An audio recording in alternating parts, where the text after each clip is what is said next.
Deixa eu te explicar o que eu quero dizer com isso antes de você vir me xingar nos comentários e dizer que eu não entendo nada sobre vestibular. Fala galera, bom dia, boa tarde, boa noite, professor Rafael aqui. E no vídeo de hoje, sim, como esse título do vídeo diz, não faça provas antigas do Enem. Mas antes de eu começar a te explicar porque você não deve sair por aí, como todo mundo diz, fazendo provas antigas do Enem, deixa eu fazer uma propaganda já costumeira. Se você ainda não é inscrito no canal, por favor, considere se inscrever. Fazendo isso, você me ajuda na medida em que os meus vídeos chegam a mais pessoas e você se ajuda na medida em que ativando o sininho aqui embaixo, você tem notificações em tempo real sempre que eu posto algum tipo de vídeo como esse. E não esquece de também deixar o seu like aí, para que esse vídeo chegue a cada vez mais pessoas. Lá no meu Instagram, @profundorafael, muitos de vocês perguntam, e também nos comentários aqui dos vídeos, sobretudo aquele que eu fiz sobre como estudar em 6 meses para o Enem, como vocês conseguiriam, organizar um cronograma de simulado. Vários de vocês, inclusive, veem na internet, em vários canais, o conselho de que vocês devem fazer todas as provas antigas até o Enem. Isso é parcialmente verdade, mas para a maior parte de vocês, isso acaba não sendo verdade, pelo menos não nesse momento, na data de publicação desse vídeo. Presta atenção no que eu vou te dizer. Você só deve fazer provas antigas do Enem se você já tem um certo nível de proficiência, ou seja, se você tem um certo acúmulo de conteúdo teórico ainda, um domínio da prova de ciências humanas do Enem. Eu tô te falando isso por vários motivos que eu vou te explicar agora, nesse vídeo aqui. O primeiro motivo dele é o seguinte: quando você não tem domínio teórico, quando você ainda não domina muito bem o modelo de prova do Enem, o que acontece é que você acaba desperdiçando essas provas. Essas provas, elas são instrumentos perfeitos para você utilizar no preenchimento das lacunas que você, porventura, possua daqui até o momento da prova do Enem. O problema é que se você está muito no começo da sua preparação, se você começar a fazer um monte de prova antiga, você simplesmente vai queimar o cartucho delas, porque você vai ter um monte de lacuna, vai errar um monte de questão, e você simplesmente, ao fazer essas questões, vai decorar o gabarito. E quando você tiver, de fato, preencher essas lacunas, quando você já tiver mais conteúdo, você não vai poder usar essa prova antiga, e você vai usar simulado de plataforma, que é bom também, do SAIS, Evolucional, Bernoulli, Poliedro, só que não é a ferramenta ideal, porque a prova do Enem ela é calibrada de acordo com a TRI e ela tem a exata medida do que você vai encontrar dentro da prova. Os simulados eles tentam replicar isso, mas muitas vezes eles não conseguem. Você tem que tomar muito cuidado para não desperdiçar as provas antigas do Enem. E por desperdiçar, eu tô falando o seguinte, de você não começar agora a utilizar essas provas. Beleza, Rafael. Tá, você me falou por que eu não tenho que fazer, mas isso significa dizer que eu não vou fazer nenhum simulado agora? Não, pelo contrário, você vai inverter a ordem. Se você é um enemzeiro de primeira viagem e ainda não fez nenhuma prova do Enem, ou já fez há muito tempo atrás, sei lá, ano passado ou ano retrasado, o ideal é que você não comece com provas antigas do Enem. Pelo menos não se você não tiver uma certa base. Se você já tá acertando 25 questões, pelo menos 23, 24, 25 questões. E você vai começar, óbvio, quando você for fazer os simulados, a fazer, ao invés de provas antigas, simulados de plataformas. Eu não posso botar o link aqui porque isso é pirataria. Simulados podem ser encontrados facilmente, inclusive por via legal, Várias plataformas que você assina tem simulados próprios, inclusive com questões inéditas. Então toma cuidado para sua plataforma não utilizar simulados com questões antigas do Enem, porque aí você já vai estar matando as questões antigas do Enem com certa antecedência. Esses simulados de plataforma, eles vão de fato simular as condições do Enem sem fazer com que você gaste esses instrumentos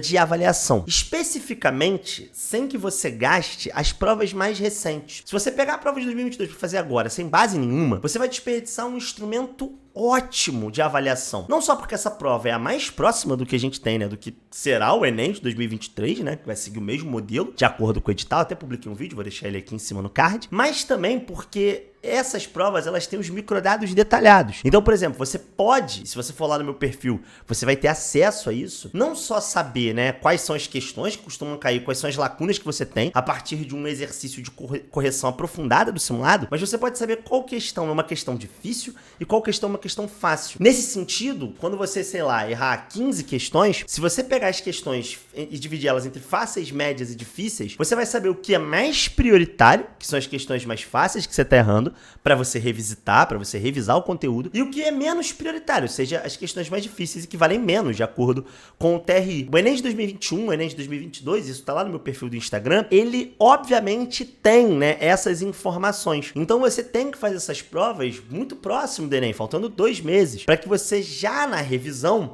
consiga orientar a sua revisão através dos erros dessas provas. Você também pode fazer um cronograma de provas para fazer realmente as provas mais antigas do Enem. Claro, daqui até o Enem, de repente você pode, de fato, ter tempo suficiente para fazer todas as provas, tanto do Enem PPL como do Enem regular, se tratando do fato de que a gente tem aí mais de 20 provas, de 2022 a 2012, né? Na verdade, a gente tem 21 provas porque a gente teve uma reaplicação, teve 3 aplicações num ano, tá? Só que o meu ponto aqui é o seguinte, se você fizer isso sem estar evoluindo muito bem os seus acertos nos simulados, ou sem ter pelo menos uma base teórica para isso, você só vai desperdiçar essas provas. E muito provavelmente, caso você esteja querendo, por exemplo, um curso concorrido como medicina, no ano que vem você vai ter que usar os simulados, que são muito menos eficientes. As provas de Enem, elas têm que ser utilizadas na metade final dos seus estudos, e não na metade inicial. Na metade inicial, como eu disse no início do vídeo, você pode utilizar os simulados, tanto plataformas, como se você estiver errando muitas questões, tipo, você está muito no começo mesmo. Você viu aquele meu vídeo de 6 meses com esse caiu aqui de paraquedas no canal? Você pode utilizar as provas do Enseja, que seguem a mesma base e tem um nível mais simples. E quando você estiver acertando as questões do Enseja, quase gabaritando aquela prova, aí sim você pode avançar para a prova de ciências humanas do Enem. Ah, Rafael, mas o que eu ganho fazendo isso? Cara, você vai ganhar, obviamente, profundidade maior na sua preparação. As lacunas que você vai achando nas provas antigas, uma vez que você consegue preenchê-las, vão fazendo com que você aumente os seus acertos na prova. Na medida em que você vai errando um conjunto reduzido de questões e vai voltando ao motivo do erro delas, seja conceito, seja interpretação, seja falta de atenção, você vai, obviamente, conseguindo cada vez mais avançar nos seus estudos. E aí eu tenho uma excelente notícia para vocês. Se você quiser aprender a fazer isso na prova de ciências humanas, ou seja, quando você chegar na fase das provas antigas, ou mesmo nos seus simulados de plataforma, ou mesmo na prova do Enseja, se você quiser descobrir quais são os padrões que existem, porque são dezenas de padrões, né? Dentro da prova de ciências humanas, eu posso te ensinar isso. Eu estou aberto às matrículas para o meu curso, Plano do Gabarito. Um curso que, através desse método de correção e através dos exercícios, das questões e da volta ao conteúdo, a partir da identificação dos padrões de erro que existem nos simulados dos alunos, já levou mais de 2.000 alunos aos 40 acertos na prova de ciências humanas do Enem. Então, se você quiser saber, né, não só quando é a hora de você fazer, mas, sobretudo, o que você faz na correção do seu simulado e como é que você usa ela como uma arma mais poderosa inclusive do que o seu próprio estudo teórico, para chegar aos 40 acertos em humanas e chegar no grupo seleto de 2.000 pessoas, porque são apenas 2.000 pessoas que chegam aos 40 acertos, clica aqui no primeiro link da descrição e vem ser meu aluno no Plano do Gabarito. Nossa tropa cresce cada dia mais e cada dia mais a gente tem mais alunos entre essas 2.000 pessoas que todo ano acertam 40 questões ou mais na prova. E eu falei do plano, obviamente, justamente por isso, porque o plano ele acelera esse processo. E eu não tô sendo falso humilde, não. Ele reduz o tempo que você vai no feeling e você vai queimando provas, porque não só você as queima quando você não tem conhecimento teórico, mas quando você não sabe corrigi-las também, quando você só vai pra prova e vê que o gabarito da questão é letra E e você marcou letra A e você não entende muito bem o que você errou, você também tá desperdiçando um potencial gigantesco que as provas antigas possuem para você. Então você precisa fazer provas antigas não apenas quando você tem uma base teórica, mas especialmente quando você sabe fazer uma correção aprofundada dessas provas, utilizando elas como um caminho que vai guiar você para o passo essencial do seu estudo, que é a revisão. A revisão não pode ser de conteúdos aleatórios, ela tem que ser de conteúdos que você ou esqueceu ou não conseguiu fixar bem nos seus estudos. E uma das melhores formas de avaliar isso é nos seus simulados. Pensa sempre num quebra-cabeça, em que o número de acertos são as peças que você já montou na ordem e o número de erros são as peças que faltam. Agora você precisa, com os seus erros, entender onde cada peça que você tem ali, que são os erros, vai para você montar um quebra-cabeça completo e chegar aos 40 acertos nas 4 áreas do conhecimento. Fica ligado para você não desperdiçar as provas antigas. E se você não tem muita ideia do que fazer, obviamente, tenta pelo menos acumular uma base teórica